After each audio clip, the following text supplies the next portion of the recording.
In today's video, I'm going to teach you how to add a table to a Wix website. We'll walk through placing a table on your page and setting up the columns so your information is clear and easy to read. Start in the Wix editor. On the left side, you'll see the toolbar. Click the plus icon to open Add Elements. This is your library of items you can drop onto any page.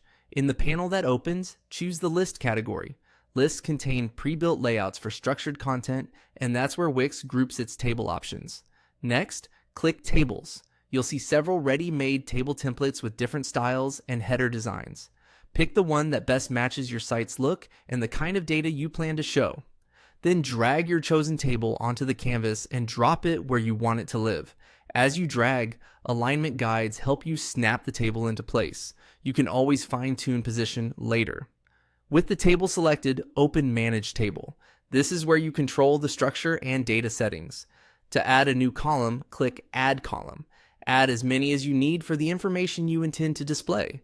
Give the new column a clear column title. This is the label visitors will see in the table header, so keep it short and descriptive. Beneath that, type the field name. Think of the field name as the table's behind-the-scenes identifier. It helps keep your data organized and is useful if you ever sort, filter, or connect the table to collections later.